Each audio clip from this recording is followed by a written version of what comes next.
Hi everybody, welcome back to my YouTube channel. We're going to try and do this once because I said that I would upload this by Thursday. It's Thursday. Unfortunately, the past 3 days my editing app has not been working at all, so I'm re-recording this to try and get it all in one go. I want to preface this by saying that I, like many others, have experienced SA and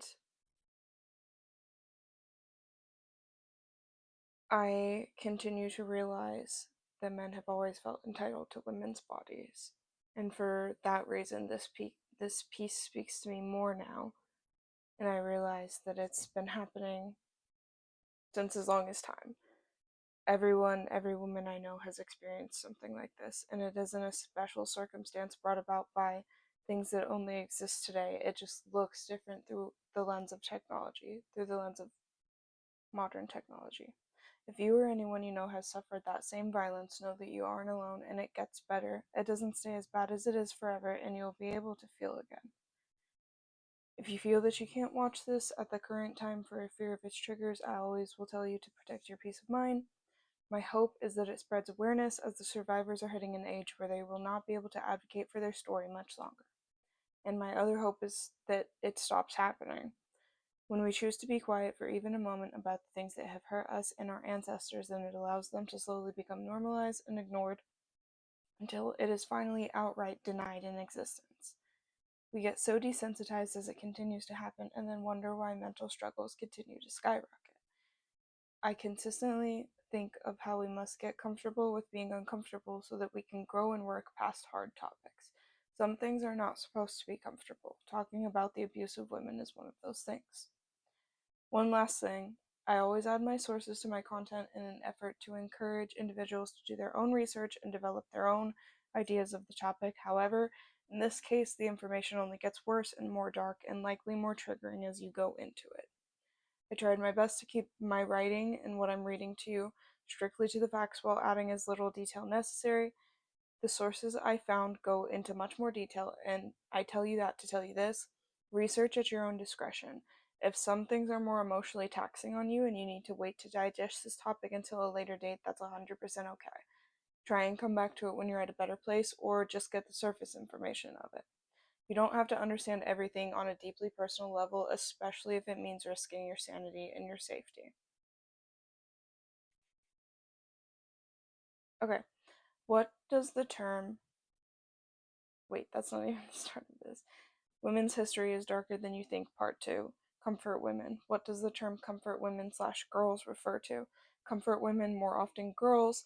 They try to use the term comfort women to basically soften the impact the words have subconsciously to make it seem as if it is / was not as heinous as it is.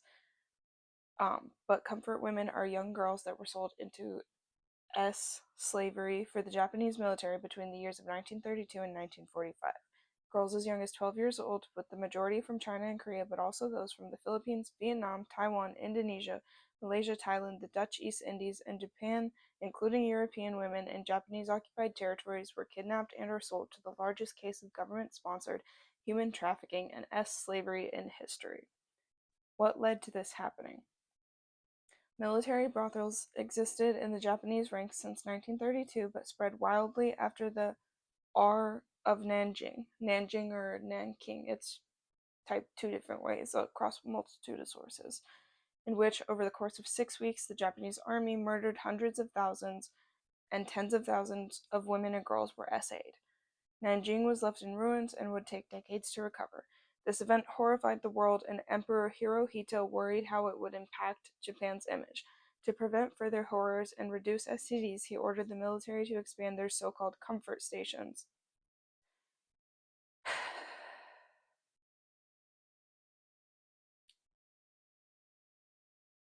I have my own opinions of that, but I want you to be able to develop your own, so do not take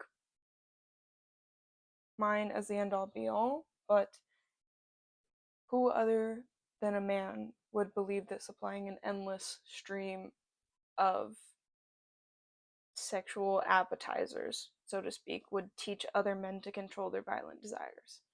Like, in what world does that make sense? Instead of teaching control and teaching people to uh, whatever. You get the point. Japanese war crimes. Not only is it important to focus on telling the stories of those who suffered and the many who died, but also to recognize just how harmful the Japanese military/government was during World War II. Provided in my references section is a link to the full list of Japanese war crimes, which also has further links towards topics such as Japan's history with eugenics, Nanjing massacre denial, and the American cover-up of Japanese war crimes. There were several efforts at biological and chemical warfare. Don't investigate into some of them, like Unit 731, if you have a weak stomach, because World War II gets vile the deeper you look into it. Any number of massacres, the Ijima incident, in which 8 men were murdered and 4 of them were cannibalized, and so much more. Propaganda. Looking at Japan's use of propaganda during this time frame is important as well, because you can tell a lot about what values mattered most to the people at the time through the avenues and efforts of which a government tries to reach its people. Japan's propaganda was very much centered around honor, loyalty, and often tried to erase historical events like that of Nanking. People did not want to know or notice the bad things going on around them, especially when it came to their own government's actions. There's something to be said about the people that want to keep their heads down and act as if what is happening will never affect them if they comply well enough. Furthermore, it is often that it works for a certain demographic, and that is why they find that those who are harmed to be at fault because they should have complied better. Just some more food for thought. A long list of apologies, but are there actions towards atonement? In the references section, there's a link to an incredibly long list of apologies issued for all number of different reasons relating to the atrocities faced during World War II at the hands of the Japanese military and government. However, a lot of these read as just very broad apologies to bordering states, or not states, countries, Asian countries, with just a handful of mentions in the 90s apologizing to comfort women, with another worthwhile noting in 2007, where a government official denied that the government had ever kept sex slaves, and the surviving women demanded an apology. And it was not until 2015 that the government official had made the statement, expressed sincere apologies. Mind you, just 3 years prior to the sincere apology, he went to a shrine that is in direct conflict. It seems frustrating, at the very least, that there's a clear lack of education on the topic, as it leads to blatant denial of history and facts and forces the survivors to constantly be upholding and sharing their stories. It comes to a point where these women are likely and have likely never been able to lead normal lives. They've been forced into positions to face abuse at the hands of government officials and their people, once again, just in a different form. If we could trust and believe women, then we would not need to wait for government statements or the releasing of files. I said that, but I talked away from my microphone like I was trying to whisper. Japanese history lessons leave a lot out. Fact of the matter is, on paper, government officials have apologized, yet a lot of history is left out of lessons, which leads to their denial. And regrettably, these women must constantly relive some of the worst of their lives through the subtle efforts of isolation. The longer the government waits and keeps things just above freezing, the less they have to make any true efforts at reparations. Thousands and thousands of lives were taken and ruined, and all they want is for their stories to be told, and yet those who are supposed to educate and guide act as if that's a steep price. In the history books, there is one sentence about the R of Nanking and one sentence about comfort women. Newer generations in Japan learn little to nothing about the horrible things that happened during the war.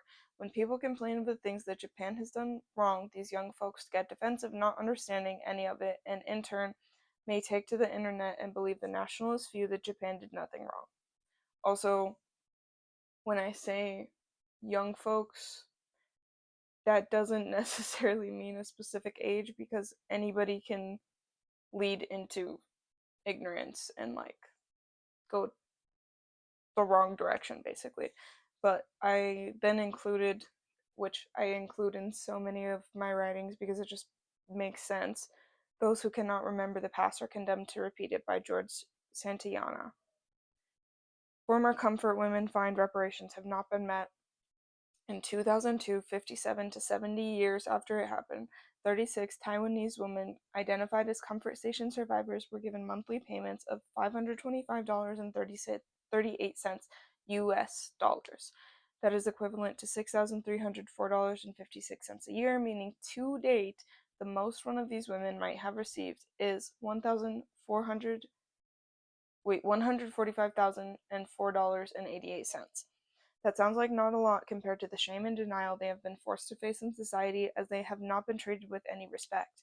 Either way, this led to them feeling hopeful that they would eventually receive full reparations and a formal apology from the Japanese government. And this source was written in 2021, so as of 2021, they still have not. I have not found a more recent source. Even the list of apologies goes to modern day, and I think the last one was 2015, when I mentioned that I don't know how sincere his apologies actually were. Another part of the issue is that many of these documents were destroyed soon after the war ended, and so much of the horror that these women faced died with them.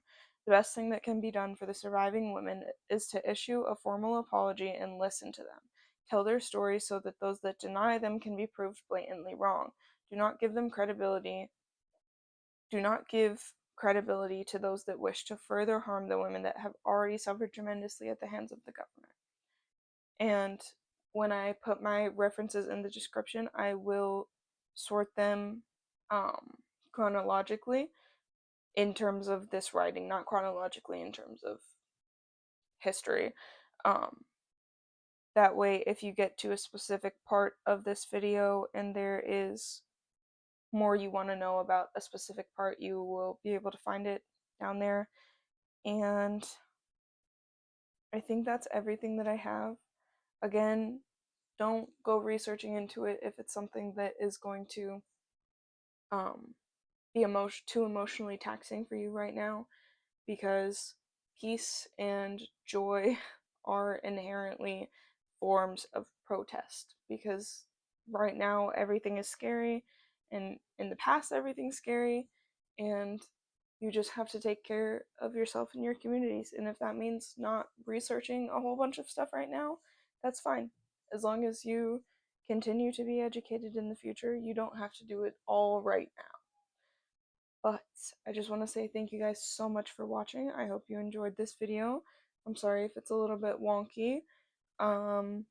Next week will hopefully be better. I probably said about 100 times during this reading, because I usually cut that out to make it more clean and linear, but unfortunately my app is not working, so uh see you guys in the next video. Bye.